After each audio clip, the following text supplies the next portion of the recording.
In this module, we're going to be looking at presence and a model called the Heavy Lifting Website Blueprint. So this is all about making sure that your website does what it actually needs to do and that it's not some inner, pointless, floating thing that's holding back your entire digital marketing. It kind of goes without saying that your site and the performance of your site is so fundamental to everything about your digital marketing, because for most businesses, the performance of their website is the performance of their marketing. If they can't, get conversions from their pay-per-click traffic, if they can't optimize their site to rank on search, it doesn't matter what they're doing with those channels. If the traffic's coming through to the website and it's not turning into business, everything is pointless, right? So in this module, we're going to be looking at how to make a great website which actually works. So, what are the components, or what does success in this area look like? Well, you want a brand and product or service to have a representative and attractive online home, your website, that you control. Now, I've actually said online home because these same principles apply if you're driving traffic to, say, an Amazon product page or an Amazon business page or your Etsy store page or whatever. So the same principles apply to those online homes as well. But for the sake of argument, most of the time today, we're going to be talking about your website, because for most businesses, that is the thing that they are driving their traffic to. So 3 things there. Representative, obviously it needs to look like you. It needs to include all of the elements from positioning from module 1. It needs to be attractive. It needs to do a good job of selling you. Now that doesn't mean that it has to be super high-end design, as we'll look at later on. And you need to control it. And we'll talk about why this is so important. So some of the metrics that can indicate that we have an opportunity or a problem in this area. Your web conversion rate. Now, as we said in module 1, your web conversion rate can actually be influenced by lots of different factors, but certainly the quality of your website and the principles in this module can definitely influence your conversion rate, as can your performance in analytics, as can heat maps. We'll be talking a bit about heat maps as well, and the use of heat maps and how they can give us all sorts of information that we don't get purely from analytics. And I'm going to be showing you some examples and taking you through some actual heat maps so you can see how they can give us some really useful information. And the time required to maintain your website, also a very important consideration here. Okay, so let's look at the components of module 2 then, this presence section. Firstly, we have congruence. So congruence is making sure that your website actually represents your business. This sounds so basic and so straightforward, but as I'll show you, it's not as straightforward as it might appear. But basically, we want to make sure that all of the elements from positioning, that first module, all that great work that you've done around branding, your reason for existing, matching with your target audience, getting your tone of voice right, and making sure your offering presents your price and your value in a compelling way. We want to make sure that all of that is on your website. Otherwise, that stuff is kind of pointless, right? Next, we want to make sure, well, we'll come back to the other things when we come back to them. Right, so firstly though, we're going to start with an exercise. I want you to imagine that you're going to book a plumber. Now, I know we've talked about plumbers a lot. You might think I've got some sort of obsession with plumbers, but I often use plumbers as an example in these situations because we provide training and stuff for people in lots of different countries, but every country has a plumber and they call them plumbers. So that's why we often use plumbers as a reference point. There's nothing more to it than that. So anyway, I want you to imagine that you're booking a plumber and you've got 2 different websites to go on, or you've got 2 different websites open. You've got to choose which one to contact. Now, which one of those looks more real? Which one looks more trustworthy? Who would turn up on time?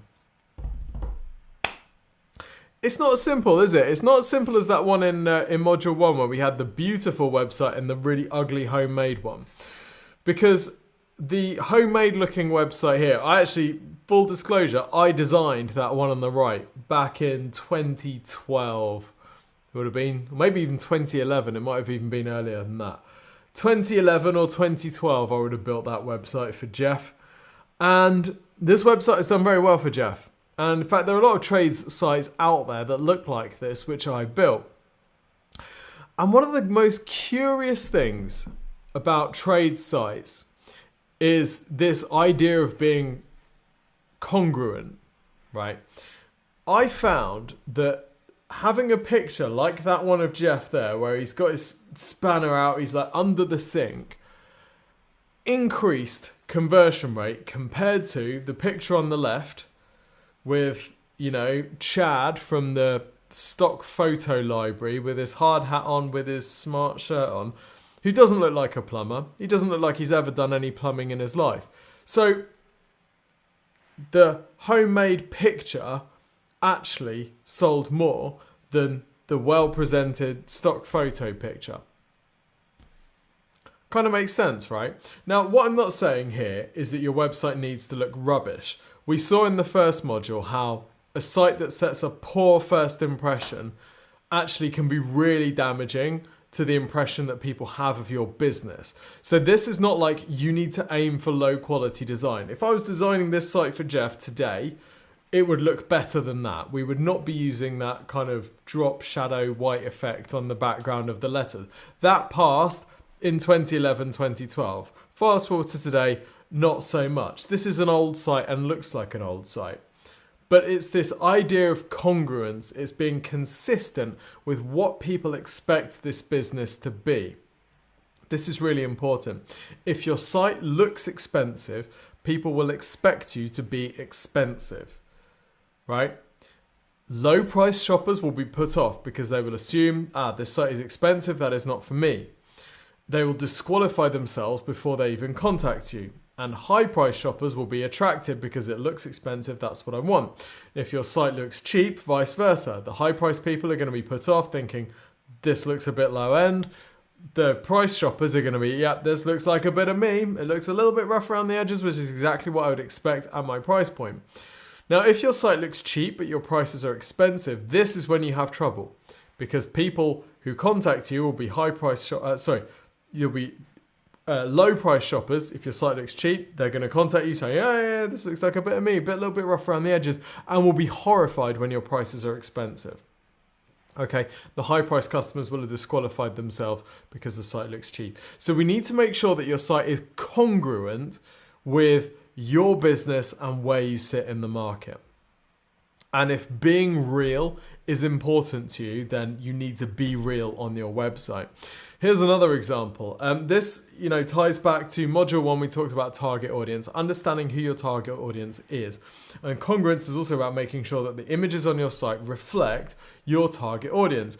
Now, if you've ever tried to research dental implants, you will find these sorts of images on dentists' websites. Okay? What do we see? What are the commonalities? Firstly, all the models are female, right? For dental implants, they all seem to be female. They're all, I'm going to say, younger than, 35 maybe? With quite a few of them being younger than 30. Some of them looking younger than 25.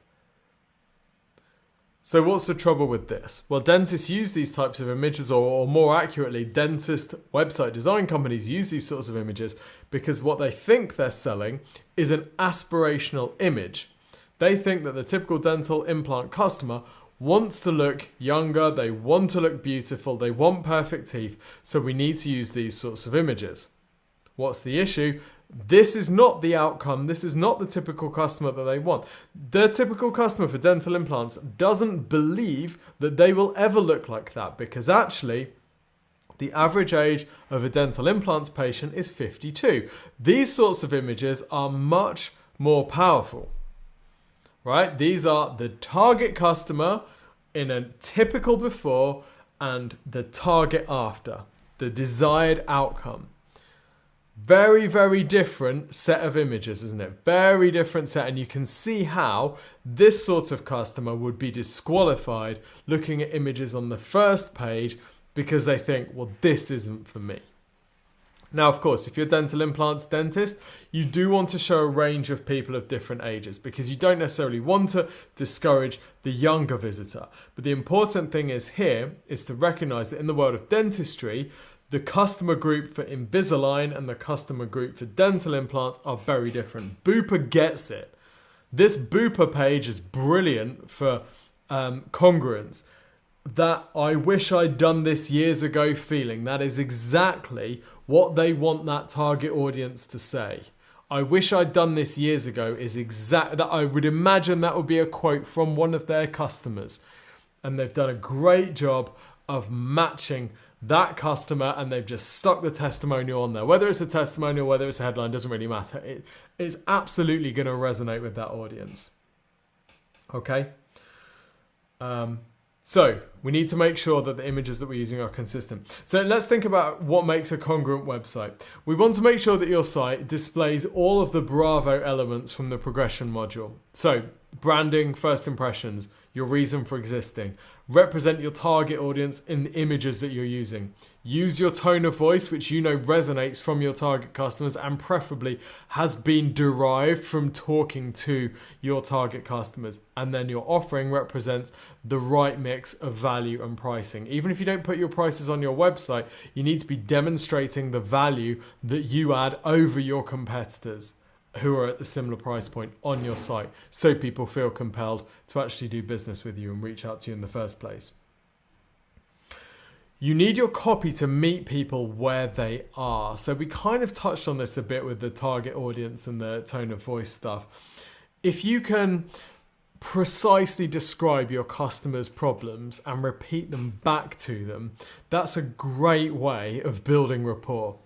That I wish I'd done this years ago smile is a perfect example of this. That is someone who's been putting off this decision, living with a missing tooth for a while, and then they finally get it done. So they realize, Bupa realizes there that it's selling against inertia. It's selling against someone who's been thinking of doing this for years, and they finally get it done, and they think, I wish I'd done that years ago.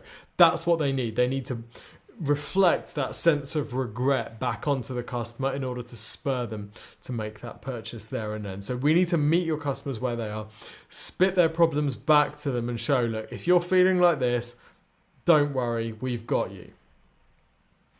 Reflect their pain and aspiration. Show that you understand. Show that you understand their ambition level. Show that you can be a partner for them, that you are part of that future that they're projecting, that they're hoping for, whilst also understanding any pain that they might be going through now to show that you can help them with that transformation.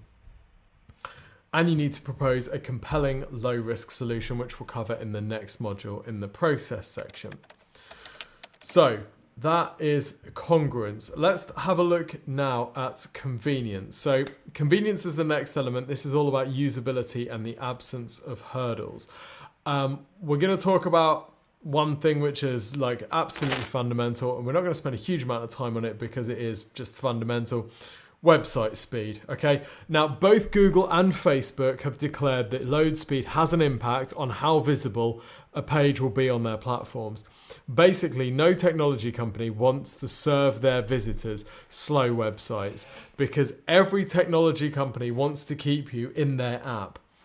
If I'm on the Google app or if I'm browsing Google, Google needs to keep me on that app because as soon as I get bored, I'm going to TikTok and then I'm not coming back for another half an hour, right? So they need to keep me on that site. So to keep me on that site, they need to serve me fast websites because if I'm getting bored waiting 10 seconds for a site to load, it's all over and then Google has lost me, not just you have lost me. Same with Facebook. They don't want people to have slow experiences in their apps, so they're going to punish sites which have slow loading time. Now, another study by Section.io found that pages loading in 7 seconds, on average, had a 3.4 times higher bounce rate than pages loading in 2 seconds. Okay, so bounce rate being the percentage of people that land on a page and immediately leave. So if your site loads slower, you're going to have significantly more people bounce off than if it loads quickly. Okay, so what can we say? Well, we can say that site speed matters. Now, there's a couple of tools that you can use to measure your site speed, GTmetrix and then Page Speed Insights, which is a Google tool. We've got videos on our YouTube channel about these, so I'm not going to go into loads of detail on like how to interpret the results on all of this type of stuff. I'm also not going to be able to give you specific tips on how to speed up your sites because it's going to depend on your platforms and the particular problems that you're having. Basically, website speed is about removing stuff which loads slowly. There's not really much that you can do to like speed it up. It's just removing slow stuff or speeding up the slow things. So depending on what's making your site slow, that's the fix. So there's lots of possible things. I can't say, right, just go and press this button and click this to make your site fast. And even when we're working on client sites, sometimes the fixes for site speed are quite intense. So it's not often possible to diagnose even very quickly. You have to go in and start fiddling with stuff in order to make it work. But there is one important caveat here, is that it's not to get obsessed with site speed. There are better things to get obsessed with than site speed. We had a client last year who really was obsessed with their website speed to an unhealthy degree. They thought more about their site speed. They checked it multiple times a day on different tools with different IP blockers to go from different locations, and the site loaded quickly. So as long as your site loads quickly, and when you're browsing around it, you're not thinking this is slow and it's reasonable on page speed and size. You might not be A+ on every single tool. That is completely okay. As long as your site is not like problematically slow, then usually you won't notice much negative effects of it. So don't become obsessed with it. It's just one aspect of a successful site. It has much less impact than something like good quality headlines and a great proposition, but it is still important. You still need to work on it. Okay, let's talk about heat mapping. Now, heat mapping is a really useful tool. We love analytics. We love having the data and the stats on a site. But heat mapping can give you really good qualitative information about how people are using your site. So the heat maps that I'm going to show you are from Hotjar, HOTJAR.com, hotjar.com. Great tool, pretty simple to use. Basically, you insert a snippet of code on your site, and it tracks how people are using your site. It measures where their mouse is going and where they're clicking. It measures how far they're scrolling down the page, and it shows you in a sort of visual map what's going on with your website. So what I wanted to show you was some heat maps from different sites to show you some of the most common patterns that we notice from reviewing heat map tools. Also in this course is included an interview with Joe, who is one of our super dev team. And Joe is actually, he's about to do a PhD. At the time of filming this, he's about to start his PhD on conversion optimization, doing a whole bunch of really groundbreaking work on conversion optimization and user experience, most of which has never been done before. So a lot of the stuff that we explain with conversion optimization is stuff that we have learned, and it's stuff that we've observed over the years, because there is no, one single, this is how conversion optimization works. Rule book, if you like there are with some other channels. So Joe is kind of working on putting that kind of rule book together, if you like. So hotjar.com, that's the source of these heat maps. But let's have a look at some different heat maps and see what sorts of lessons that we can learn. So here was a site, this site is a few years old now, but really instructive and important lesson, and demonstrates why heat mapping is so important. So this site we actually rebuilt this site, and not least because of the results from this heat map. So this was a site that client had built previously or built themselves, and we rebuilt it to be much higher performing. But what you can see from this heat map is there's like a dark overlay. It wasn't this dark, but there's like a dark overlay, and then the more people click on a certain area, the darker the red. Okay, so the blues are clicks, the yellows are like lots of people clicking, and then the red is where loads of people click. So what do we notice about this site? Well, the first thing that we notice is the bar up at the top, the search bar, has quite a few clicks in. This is a hot zone. Now, anytime people are going straight to a search bar on a site, that can indicate that actually they find the navigation a little bit confusing, or they don't fancy the challenge of the navigation. So either they can't find what they want through the menu system, which is really where you want them to. You want people to be able to use the menu system, and you want it to be very straightforward to use. Otherwise, people are having to get their keyboards out on their phones or their laptops or their computer, whatever. And that's more work for them. We don't want to force our visitors to have to hunt and do work. So anytime we see a lot of people using the search bar, that can be a concern if there is a menu system that they should be using instead. But the other thing that you notice about this, the other thing that strikes you immediately, is that the menu on this site is very short. It says home, about us, upload artwork, contact us, free brochure, FAQ. Then we've got some account stuff as well. Now their product menu is all the way down here. So this is actually below the fold. This is below the page that would open on desktop. This would be a primarily desktop site, very, very B2B heavy for banner stands and stuff. So this is businesses that are using this. This is marketers who are on their computers. Vast majority of the traffic is desktop. But we're putting the product menu below the fold. So people have to scroll to find the product menu. Now we can see this is a potential issue because we can see that these product category buckets, we can see lots of people are clicking these. Now, we can also see that people are clicking on this person's face, which is a fairly common thing to do. People often click on a face, they're very clickable. But it's really this menu which is a big issue, because this is not a compelling way to give people lots of different category options. It's quite hard work. You'd be better off categorizing this, one level up. So banner stands, exhibition stands, portable stand, whatever. So one category, then they click through and then they find something else. But where this layout really became an issue is when we looked at scroll depth. So scroll depth is how far people are getting down the page. And what you get when you analyze scroll depth is an image like this. And this shows you what percentage of people are getting down the page. So this white line that you may be able to see here, this is the average fold. So this is the average cutoff at the base of the site when someone loads it on desktop. And then we've got these little kind of triggers or thresholds. So 75% of visitors get here. So what that means is that 25% of people don't scroll below the fold at all. Okay, 25% of people have already dropped out by this stage.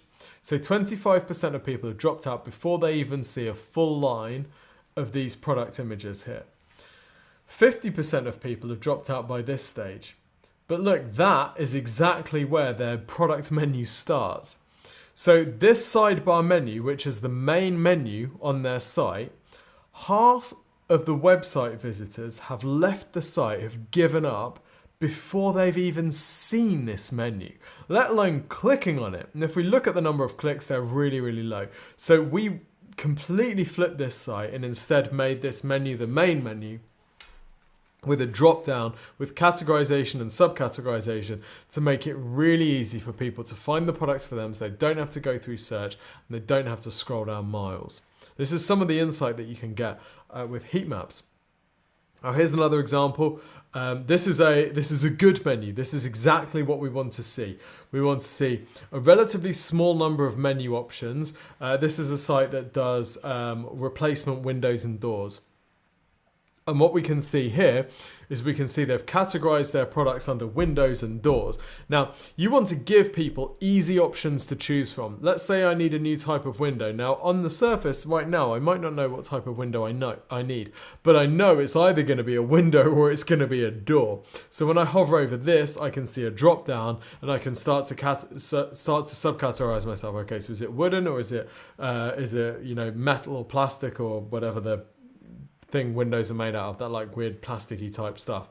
And then I can categorize myself underneath that as like a sash window or something else, or folding window, all different types of windows. So you can allow people to just make a series of obvious decisions in order to get to the thing that they want, rather than just give them, right, here's 40 different things. Some of them are relevant to you, some of them aren't. Just dig through, see what you can find, see if you can find the right one for them. That's not helpful at all. What we want to do is give them a series of obvious options so that we're never asking them to choose between more than we usually work from a maximum of 7 different options. We're never asking them to choose between more than a maximum of 7. And it's very easy for them to make each decision so they can go down this kind of decision tree. So this is a good menu system. And notice that there's a get a quote button up at the top here as well. So we know that people are doing exactly what they should be. And by the way, this kind of tail down here, this is people clicking on the sub menu items underneath. So when they click on that, it's a drop down. Then you see different menu items and you can see where people are going to be clicking on those. So that's a good menu, picks up a lot of attention.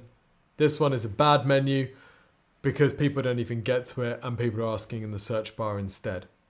So that's some of the sorts of stuff that you can see from heat maps. Here's another example. This is a product page, so very relevant for our e-commerce viewers. Now what we can see from this, for example, is that the product images are very, very important to purchasers. Because actually, most people are clicking on the product images.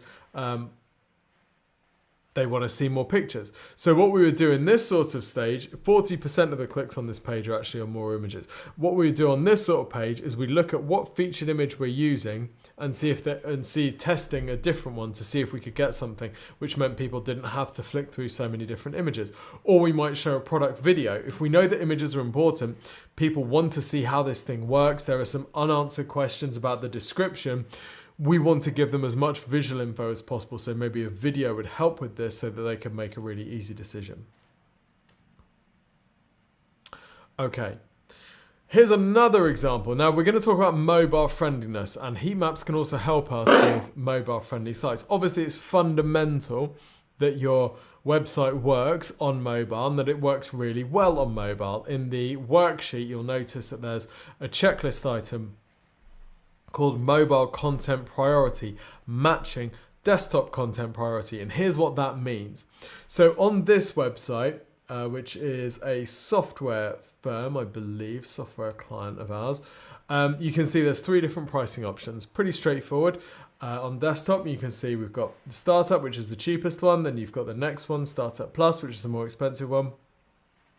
And then you've got the scale up one, which is the most expensive. By the way, if you're wondering why all the numbers have asterisks, it's because Hotjar does that automatically, so that if someone's on a website filling in a phone number, it wants to asterisk it out so that there's no user data breaches. So it does things like asterisk out phone numbers and email addresses, any sort of personal data. So that's why it's just blanked out any numbers. That's not what the website actually looks like, by the way. But you can see on desktop, this is following a pretty standard format. We've got the banner on the most popular one. That is clearly, we're trying to anchor to the most expensive one and the cheapest one because we know that people will choose the middle one. So that's pretty good layout for that user, right? For getting people to sign up. And we can see the heat map is showing us most people choose that option on desktop. So what about the layout on mobile? Well, something really interesting happens on mobile because this is a responsive design.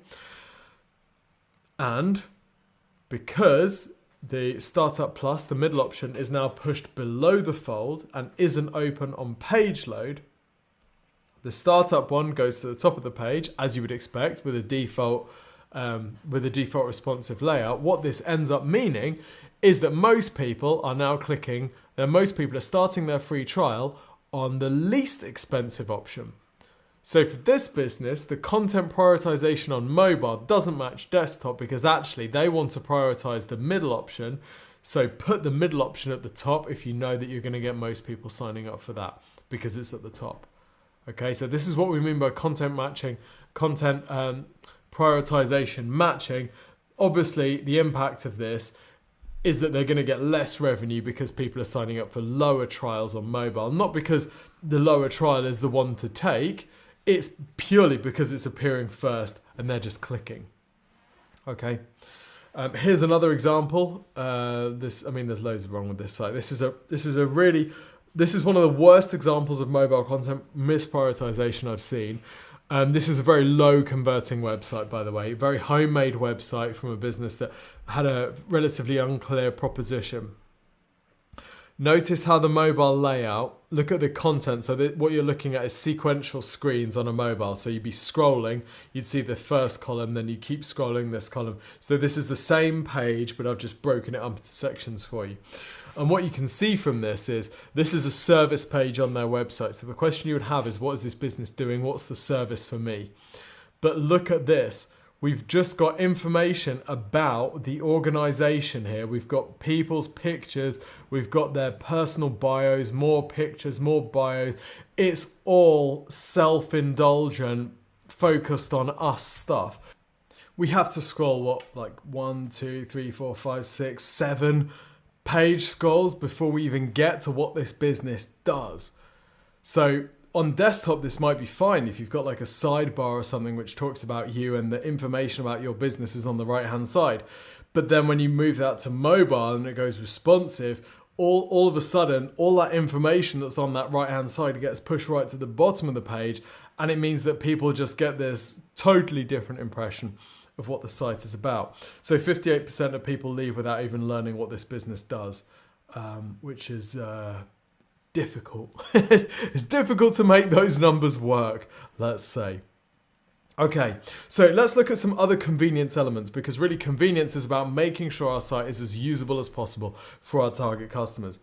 You've got accessibility tests, and I've linked a great one in the worksheet. And accessibility is really important. This is about making sure things like the color contrast on your site are okay for people who are partially sighted. It's about making sure that your images have alt tags, so that if someone is using a screen reader, so a piece of software that reads out what's on the screen because they can't see, or that they've got a visual impairment, that it reads out what's on the images. It's about making sure that your elements aren't too close together. It's about making sure that your font size is appropriate. So these accessibility tests are great to help partially sighted people on your site. And don't just assume, well, none of our customers are like that, because lots of people have accessibility tools that they use on their browsers. Even if they don't have like a severe disability, they'll have accessibility tools that they're using on their browser. So you don't want to, you don't want to reject any portion of potential customers just because they have some sort of disability that your website hasn't catered for. One-click navigation to all pages. This is the kind of holy grail. This is about making sure your menu system kind of cascades. So if you've got a mega menu system, if you've got loads of different product or category options on your site, or if you've got drop-downs with drop-downs after them, so it means that people can navigate by just moving their mouse or tapping their finger and then click through to the ultimate page that they want to find on your site. That's ideal. What we don't want to do is force people to click on one category, opens the entire page, click on another subcategory, opens the entire page, click on the product, opens that page. You might have to do that, but you don't really want to do that, because then you've got like 3 different page loads, and if each one takes a few seconds and a bit of navigation to find, and quite quickly you've built up a long user journey there, and that risks putting people off, them getting bored. Whereas if you can give them, menu, if you can help them get there just through going to the menu system and they can get straight to their final destination, happy days, because that's only one page load. You also want live chat and site search analysis. So what we mean by this is, if you've got live chat on your site, it's a very good idea to have it on your site if you can possibly manage it. If you've got live chat on your site, if you've got a site search bar, have a look at what people are asking for.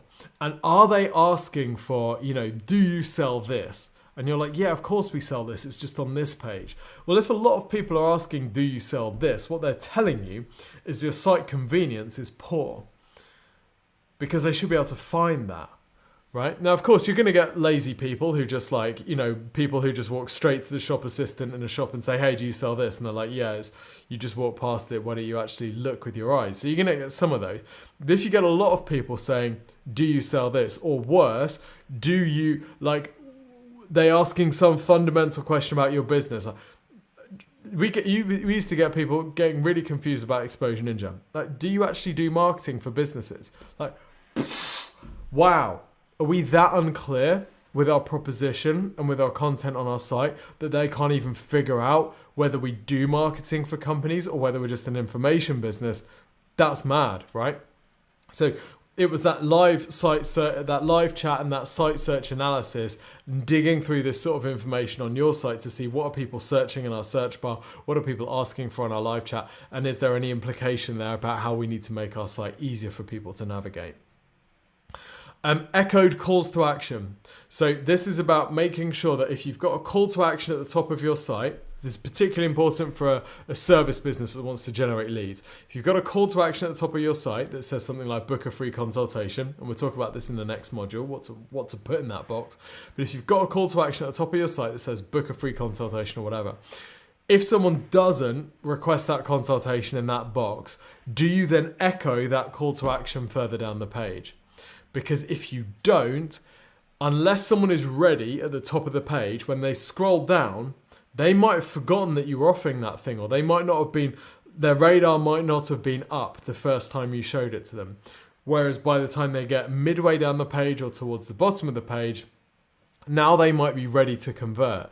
If you haven't echoed your call to action throughout that page, you are going to lose some conversions. So if you've got a CTA, make sure it's echoed. Make sure you don't just show it once on the page, or you have it, it scrolls down the page with the visitor or whatever implementation you can. But you never want your calls to action to be too far away from where the visitor is, wherever they are on the page. You also want to mystery shop your calls to action as well. Particularly important if there's some sort of integration with your sales team. So making sure that the connection between once I fill in this form or once I purchase this thing, what happens, how long does it take, would I get confused, does somebody get back in contact with me? I've just been on a site today. I know the cost per click, it was for a consultancy, like a financial consultancy firm. I know their cost per click for the sorts of keywords that they're bidding on is going to be 20 to 30 pounds. So I clicked on their site, filled in their form a few days ago. I booked an appointment with them, so I converted. They missed the call day one. They then rebooked it, missed the call day two. I'm never going to do business with them. So they're spending 20 to 30 pounds per click. Let's say they've got a conversion rate of 10%, which would be amazing. They're spending 200 to 300 pounds at least per lead. In reality, their conversion rate is probably half that. So they might be spending 400 to 600 pounds per lead, and then they're missing the calls. Imagine that. Crazy. So make sure you're mystery shopping your calls to action to check that the handover between your website to what's actually happening on the back end is good. It works. People aren't getting stuck. There's no errors or timeouts. That type of thing, really important. Make sure that there is an obvious next step on every single one of your pages as well. So we'll talk more about conversion optimization in the next module, but the goal of every single page on your website is to generate the lead or sale. Even if it's a seemingly arbitrary page like your About Us page, the goal of the About Us page is actually to convince someone through your story that you are a good business to do business with. So there needs to be some kind of call to action. You still want to generate leads through that page. If you're an e-commerce business and you've got blog posts, for example, the goal of those blog posts really should be to drive people through to the product and category pages on your site. So there needs to be next steps on every single page of your website. Otherwise, if you're forcing visitors to kind of dig through the information to find out how they should do business with you, that's low on convenience and you're going to get a reduced conversion rate. Really basic stuff like phone numbers need to be click to call. If you don't have click to call phone numbers on your site, then when someone's looking at it on mobile, worst case scenario is your phone number is part of an image on their site. And what happens then is they've got to remember the number, run over to their phone app and type it in. Sometimes when they go back to the phone app, the number that they typed in has gone. So it's actually impossible to use. You want to make your phone numbers click to call so you can just tap it and then off they go. And email addresses also need to be, click to email. Ideally, you'd be sending people through to contact forms rather than email addresses as well. Also, something to watch out for is to make sure that your forms autofill. So often this is about giving the form fields the right name. So if you're asking for someone's first name, for example, that form field needs to be called first name so that when they're using it, say on their phone, it would just autofill, particularly if you're on like Safari or something like that. You can get autofill to fill in your entire form for you. Makes it much easier for someone to become a lead than if they manually have to type in all of the stuff, particularly if they've got a long email address and having to type in their email address in your form. Nightmare. So make sure that you've got autofill.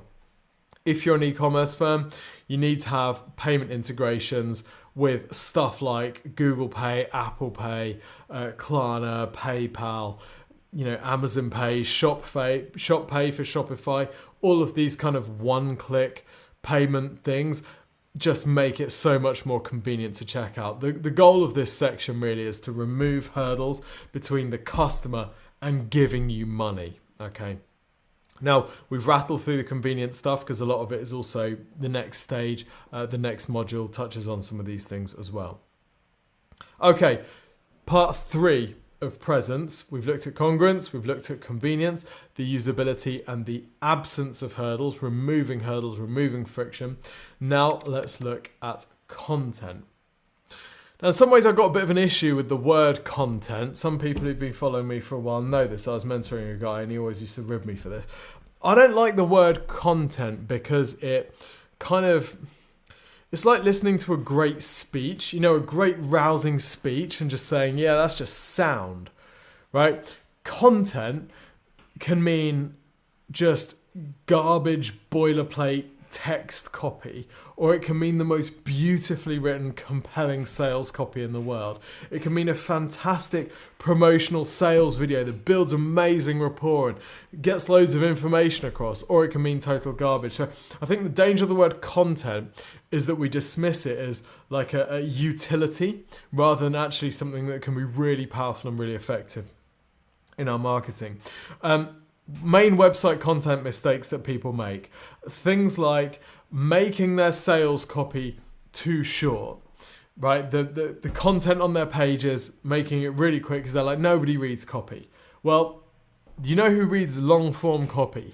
Buyers, right? Gary Halbert, if you don't know him, fantastic marketer. He's got this great quote: sales copy can't be too long, only too boring. Now people will say, nobody reads lots of words on a computer screen.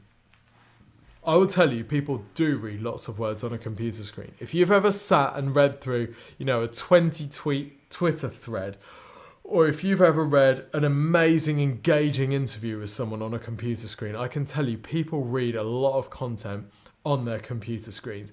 People don't read a lot of text on a website if it's boring or if it's presented in a boring way. So we have to make sure it's broken up. We have to make sure there are great subheadings, and we have to make sure that the copy is interesting and relevant to them by tone of voice, right target audience, positioning, all that stuff from module 1. A big mistake is the lack of signpost headings and subheadings. This is something that the usability test will also flag if you're using headings correctly. So your main heading at the top of the page, your H1, this describes what the page is about. This is the VAT accounting service in Bristol. That is the main H1 heading. And then under that, we've got your H2 headings, which are kind of sub-posts, they're signposts, so that if someone is scanning that page, they can find the information that is most relevant for them. So a question I might have on that VAT accounting service in Bristol, I might have a question: what size businesses do you deal with? Right, well, the next H2 says small and medium-sized company VAT accounting. I'm like, great. Relevant for me, small and medium-sized business. If that's what resonates with me, if that's the language I'm using, I know this is relevant for me. If I want more information, I can read the copy. If I don't, I can scan through to the next heading. So those signpost headings are a great way of helping people find the information that they need. Too much jargon, not matching the target audience's language, not matching the phrases that they use, talking in our own language. If it feels impenetrable, it feels boring, it feels kind of difficult to get through, to dig through, to understand. I was sent a website the other day. We had a good laugh with Exposure Ninja. None of us could actually figure out what the website was even about. There was so much jargon. It was totally impenetrable. Now, this business, actually, they help people. It looks like they help people kind of configure this or be more productive, but we couldn't figure it out. They're thinking they're really clear. They're thinking they're being off the wall and clever, but actually it's so confusing you can't even get close to it. So make sure that you're using your target audience's language back to them. Great salesperson. Whenever you talk to a great salesperson, if you go into like a kitchen showroom and they say, so, what are you really looking for? And you say, we're looking for a kitchen where we can entertain our friends and we can have people around. And, we've got a big island where we can do lots of prep and we can look out and see everyone. Now, if you're talking to a great salesperson, they are logging those phrases. So when they show you, well, okay, let me show you this kitchen. That's a great kitchen because great place to entertain all your friends. And they're using your keywords back at you, right? They're using the language that you use. They're just spitting it straight back to you. And that's great because they know that that's going to resonate. They know that's going to land because you just used it. That's what you want to do with your website content. That's why you've done the customer calls from module 1. You've got that phrase bank of phrases that your customers use, and then you can just stick them straight in your website. You know they're going to land. You know they're going to resonate with that customer because that customer has just given them to you. You're just spitting them straight back at them. Here's an example of a site which does a lot of this stuff well. So there's actually quite a lot of content on this site. There's quite a lot of text on this site, copy, sales copy. But it doesn't feel difficult. It doesn't feel difficult to read because it's broken up. Okay. This is also a heat map. I wanted to show you this because there's a whole bunch of stuff going on here. We've got echoed calls to action throughout the page. You can see no obligation consultation. Even right at the bottom of the page there, we've still got clicks on the free quote form, even though very few people ever get to the bottom of a long home page like this. Those that do are quite serious. We've got a good amount of menu usage. We've got some good CTA usage. We can see people are using the promotional video. But we've also got this idea of copy, right? You can see we've got sections, almost like service buckets, about the different types of driveway project that they do. We've given them headlines so people can find the right area for them. Then we've given them some sub-copy. So this is great for visitors because it allows them to qualify themselves a bit more. For over how many years we've been doing these commercial road servicing projects, that gives them credibility, which incentivizes me to click if that's relevant for me. Also really helps with search engine optimization because Google can see there's loads of content on this site. But you can see there's no one kind of block of massive text. Everything is broken up with subheadings so you can find the stuff that's most easy for you to read through, including this type of stuff here. That's a pretty good example. Lots of subheadings and testimonials. Actually also we're using testimonials to say the things that we can't really say about ourselves, which is a technique you'll hear us talking about a lot. So very professional service. We wouldn't hesitate to recommend your company. My new driveway looks fantastic. Well, we could say our driveways look fantastic, much more compelling to use a testimonial to say exactly that, right? It's that Booper site from previous. I wish I'd done this years ago. Yeah. Use your customer testimonials to say things that you can't. Okay, next element of the presence, the heavy lifting website blueprint, is control. Now, there's not actually a huge amount to say about control other than you need it over your website. This is such a stumbling block, and I started Explosion Ninja because I got really upset with people being sold dodgy SEO by Yell.com. Right, I'm just going to say it how it is. I got really upset with these tradesmen being ripped off by Yell, selling them rubbish SEO. And the thing that really upsets me today is web development companies selling websites to businesses where that business has no control over that site. The web development company is the gatekeeper. They own the site, they built the custom platform, whatever. Now the business is a kind of hostage, or the website is a hostage, and no one knows how to edit the site. This is a real issue with digital marketing because you need to be able to control most elements of your site. To not be able to control your website is like, I don't know, it's just bad. I was trying to think of a parallel. There is no parallel. It's an absolute deal breaker. We've just signed up a client actually, and we're digging through their website for the first time. Amazing business, but we can see the site is an absolute monster. So we're like, great, there's loads of stuff to fix on here. So it's kind of what you want to see. You want to see a really poorly performing site, really under optimized for SEO, looks pretty dreadful, loads of missing stuff. We know we can get that site really fixed up and working really well. But the trouble is, they don't have control over the site. The web development company has built it in some custom platform, which has no, friendly back end for us to get access to.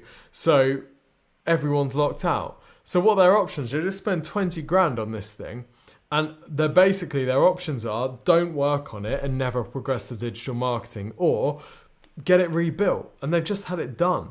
So it's really, really a big issue. It's an absolute deal breaker because if you can't control your site, you can't do the stuff that we're talking about. So here's some of the things that you need to be able to do. You need to be able to add page content, so add copy to existing pages, add videos, add images to those pages, change the layout of those pages. You need to be able to add blogs. If your site doesn't have a blog, you need to be able to add a blog relatively straightforward. You need to be able to update images, change them around, change your sliders, all that type of stuff. You need to be able to change headings. The headings at the top of the page, but also do things like add new pages. You need to be able to add pages and choose where they sit in your menus. You need to be able to create new menu systems. You need to be able to create parent and child menus so you can have a drop down with sub pages and sub menus underneath those. You need to be able to update your metas, your page titles and your meta descriptions for SEO. You need to be able to do the other on-site SEO stuff like controlling which pages are being indexed, which pages aren't. Like, you need control over your site.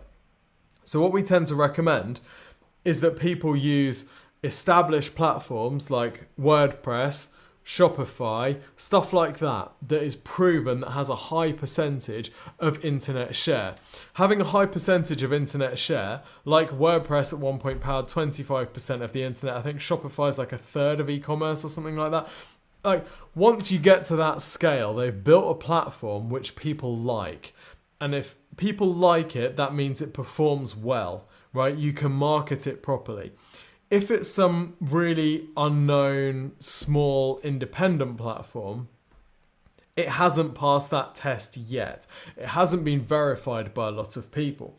And if you're competing against something like Shopify or WordPress, chances are you're going to struggle. There have been a lot of e-commerce competitors, a lot of e-commerce platforms that have come and gone against Shopify over the years. And in the end, they can't compete, so they drop off. And what happens when they drop off is they don't just shut the platform, they just stop updating it. So you get a whole bunch of people who have their sites built on these platforms that slowly go out of date, broken functionality.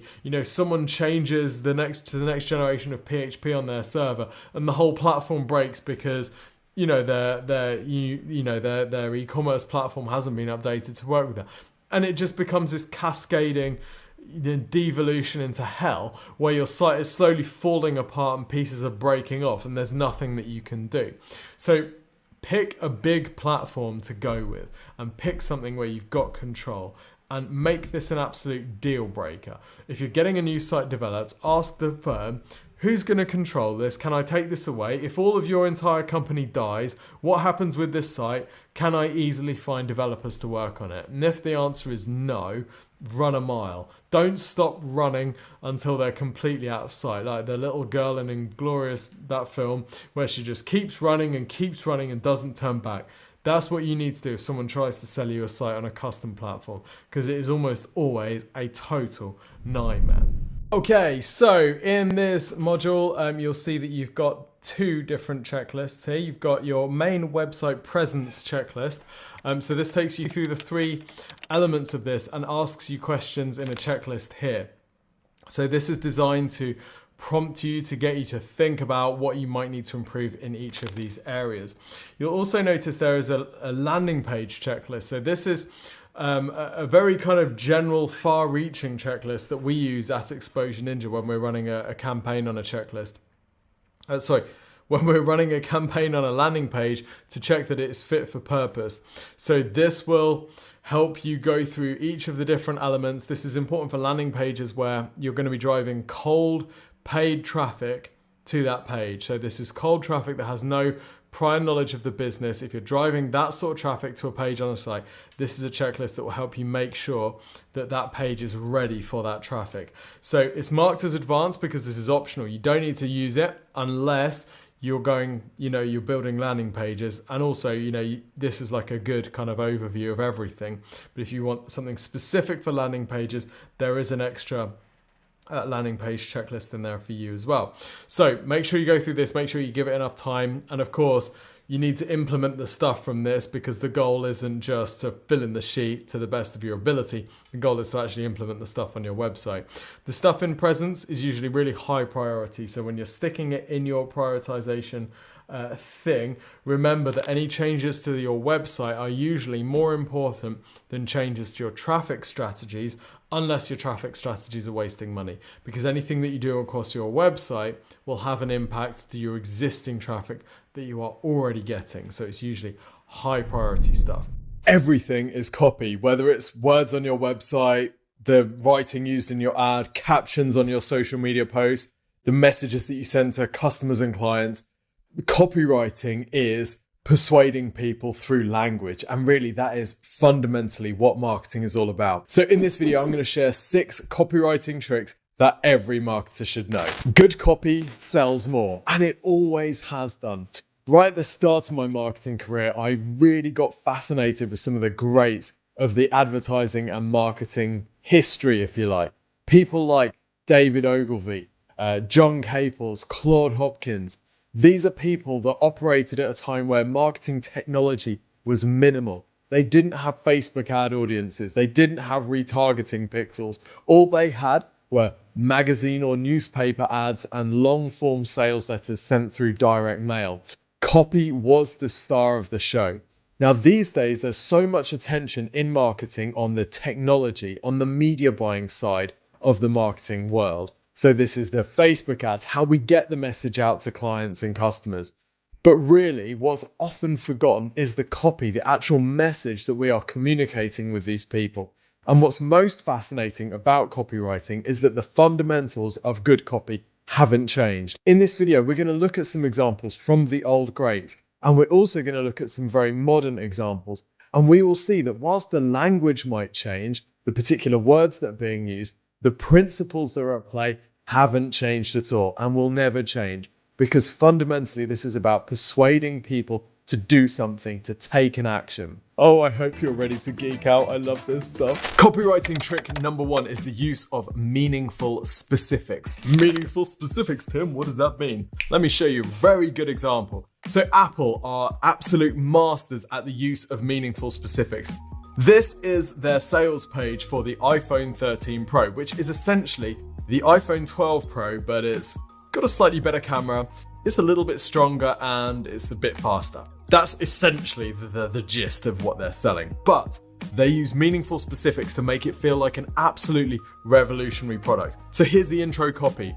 A dramatically more powerful camera system, a display so responsive every interaction feels new again. The world's fastest smartphone chip, exceptional durability, and a huge leap in battery life. Let's Pro. Now, the use of the word Pro is important. We'll come back to that later on.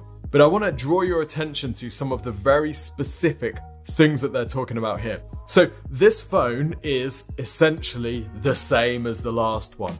But what they do is they pitch very specific features and go into detail about them to make it feel completely revolutionary. For example, here we have the side body. This isn't just stainless steel, this is surgical grade stainless steel. The glass, but it's not glass, it's a ceramic shield, tougher than any smartphone glass, which by the way covers the liquid retina display, which is basically a high resolution display with rounded edges. But it's not, it's a liquid retina display. Then we've got industry leading IP68 water resistance. Why not call it splash proof or waterproof, right? Because this gives us meaningful specifics.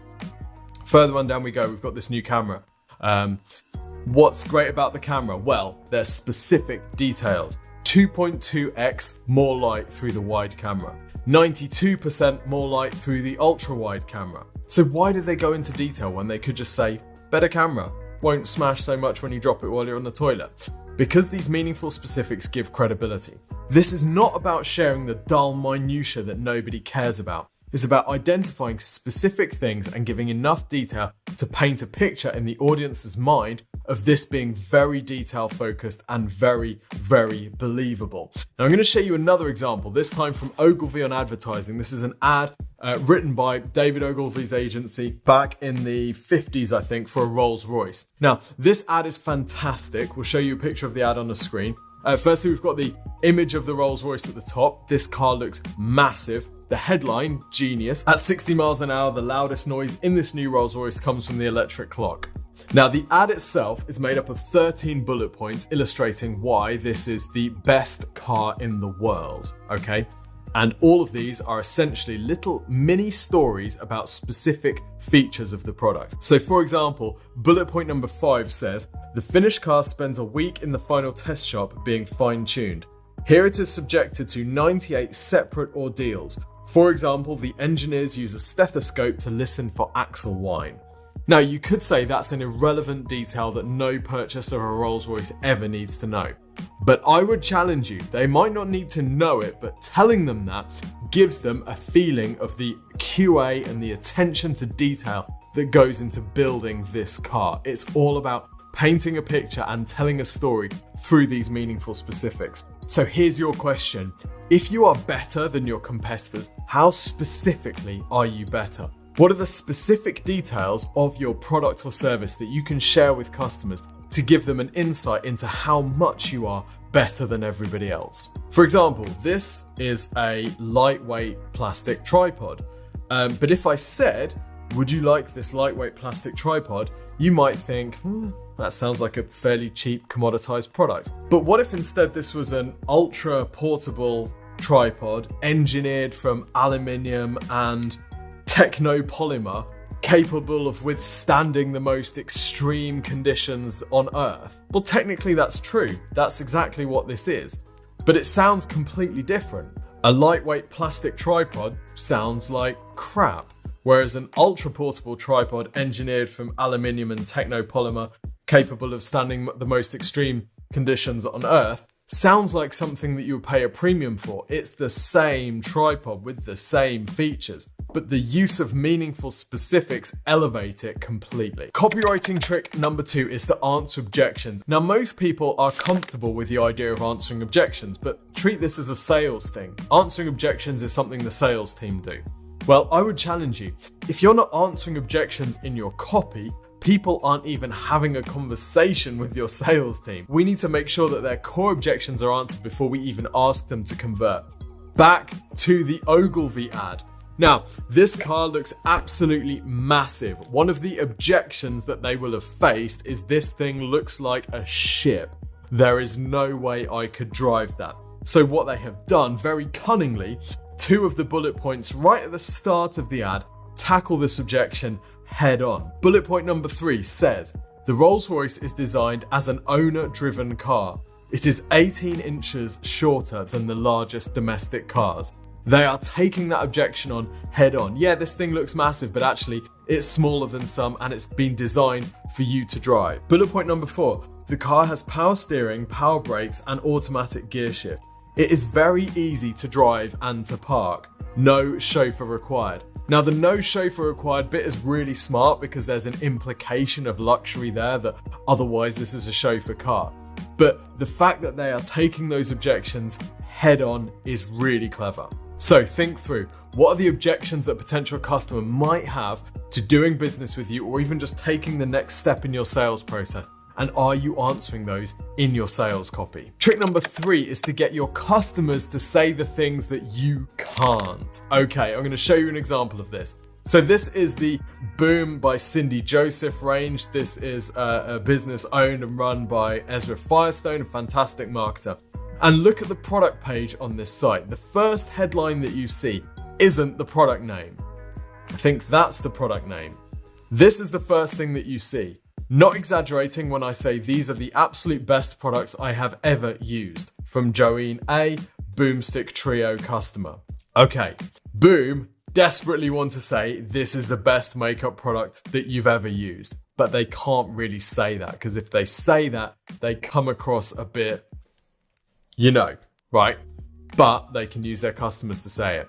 Now, we've been using testimonials in ad creative for a long time. For example, in Facebook ads, if we've got a product which is maybe kind of difficult to explain, or we just really want to sell the benefit, but we can't just make a huge claim ourselves, we'll use a testimonial that makes that claim or says the lovely thing about the product that we can't. This is also, to an extent, what a brand does when it shares an influencer's review of its product, because the influencer is talking in a very compelling way, saying the things that a brand doesn't want to. So rather than the brand saying that thing, it can just share the influencer's post, which is why influencer marketing can be so effective. Now, I've always been fascinated by weight loss marketing. It's a really interesting space, not least because we are basically selling to people that very often don't want to make any changes in their life at all, but they want a different result. So a lot of marketing has to tread this very thin line between saying you don't have to change anything, which is of course not true, but they also want to sell the result that people are going to get. And Weight Watchers, or WW as it's now known, treads this line all day, every day. They are constantly telling their potential customers, you don't need to change anything about your life, and yet you're going to lose weight in various ways. Here's a current ad that they're running, which does exactly that.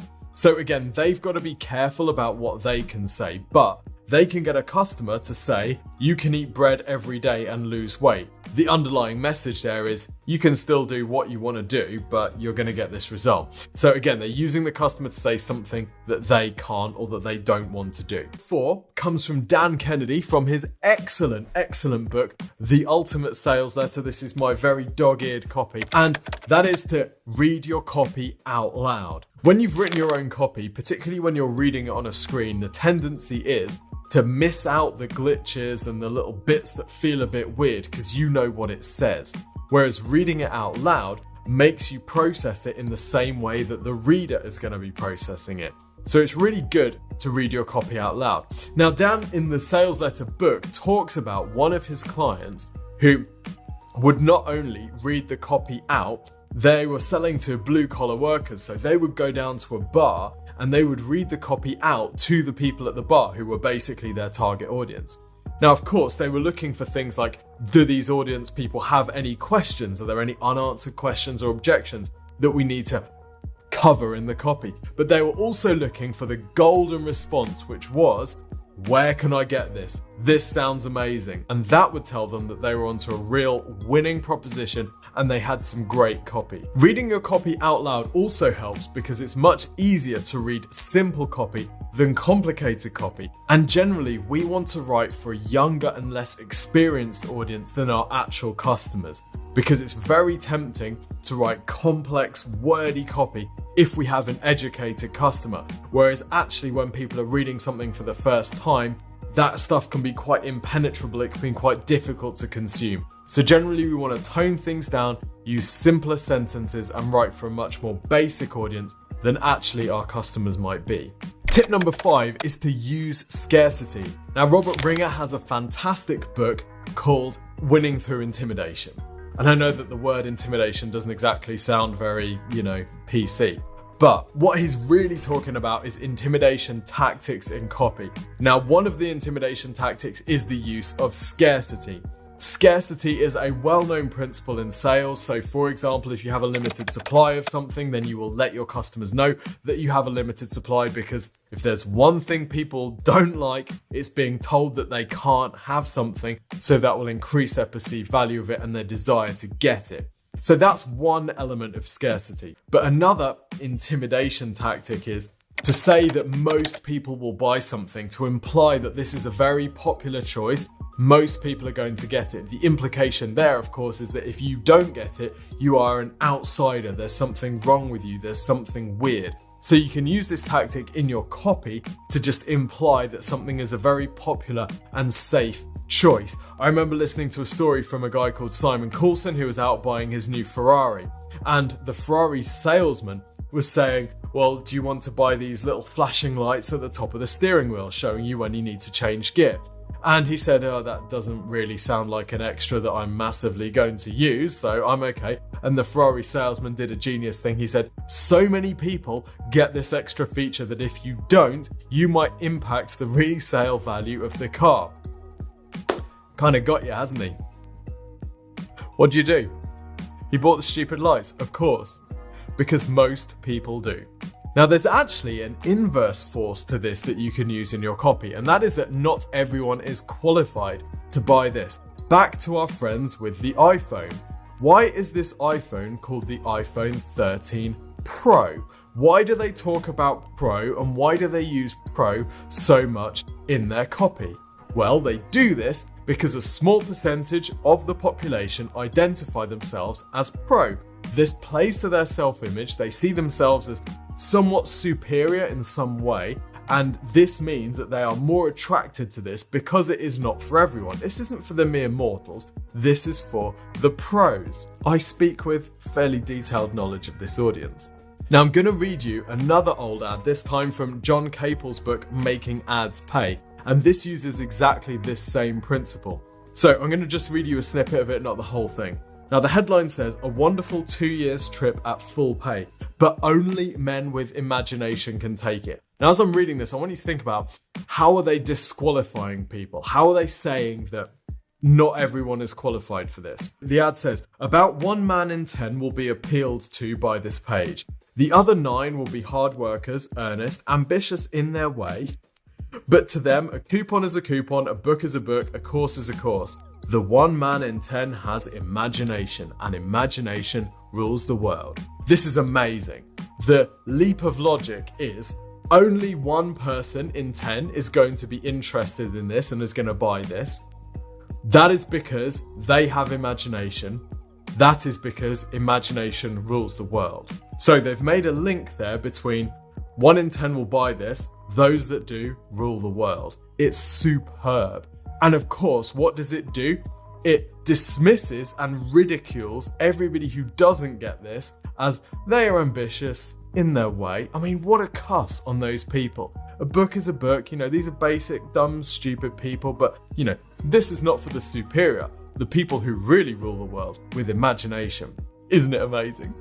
So look at how you can play to your customer's ego. How can you differentiate your customer from the people that don't buy and make sure that they feel special because they are buying from you? Copywriting trick number 6, and this is really a super tip, is to make it entertaining. And the reason this is a super tip is because if your copy isn't entertaining, people won't even see the other techniques that they're using because they won't read it. As Victor Schwab says, more adults go to movies than to schools of instruction. The equivalent today would be that more people are flicking through TikTok in their evenings than they are reading detailed guides and going on Wikipedia to truly educate themselves. We are all here to be entertained. One of my favourite modern copywriters is Frank Kern, and he advises people who are going to be studying copy to read trashy novels and tabloid newspapers, because these are fantastic at getting and holding people's attention, often even if they're in very distracting environments. Now, the first step to making your copy entertaining is to think about your headline. Now, we're going to show you a page of Google search results, and I want you to think about what's the first thing that you notice on this page.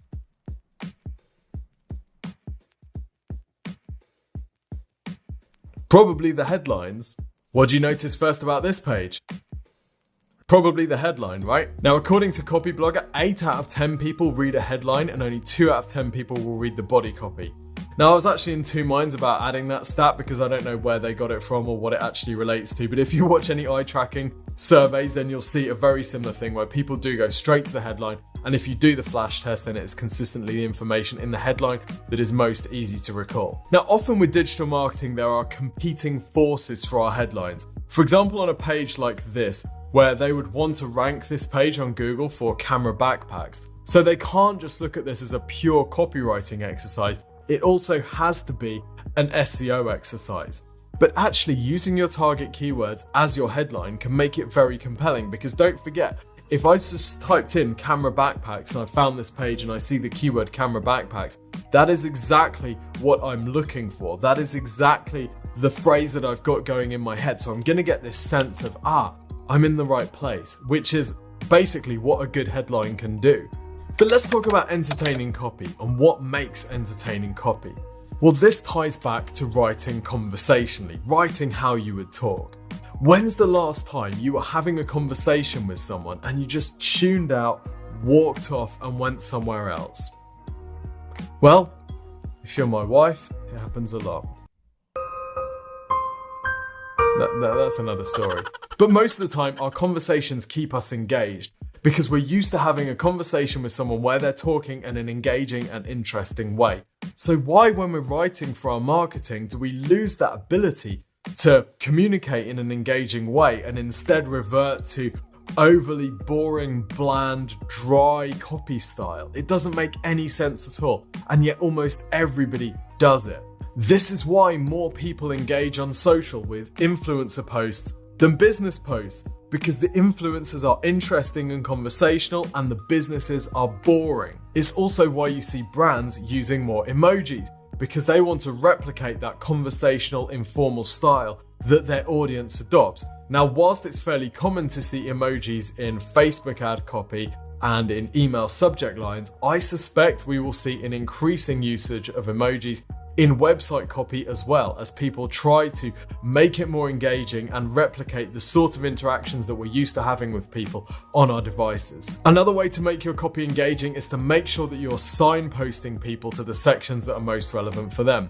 Again, Apple does a pretty good job of this by not only breaking up their sales page with images and different transitions and different types of engagement and animation, but also by signposting each section so people can find the information that is most relevant to them. There is nothing worse for copy engagement than forcing people to trawl through huge body chunks of copy in order to find the stuff that's of interest to them. I say there's nothing worse, there's plenty of things that are worse, but for keeping someone's attention with copy, it's not ideal. So use short sentences, active language. Above all, talk about the things that are most interesting to your customer, particularly if you can talk about your customer themselves. Talking about people's current situations, their problems, their hopes and dreams is really engaging. There is nothing that we want to read more than writing which is about us, which makes us feel like we're being listened to and that we're being heard. So write about your customer and you will keep them engaged. So there you have it, 6 copywriting tricks that every marketer should know to help you sell more. We looked at using meaningful specifics, answering objections, letting your customers say the things that you can't, using those testimonials to make those big, bold claims. Reading your copy out loud, you can take this to another level by reading it to someone else or even reading it to your target customer, and you're looking for that, oh, that sounds good, where can I get this type response? We also looked at using scarcity and the 3 flavors of that. Remember, limited supply, most people will buy this, and also the flip version of that, which is most people won't qualify for this. And then finally, we talked about keeping your copy engaging and the various tools and techniques that you can use to do that.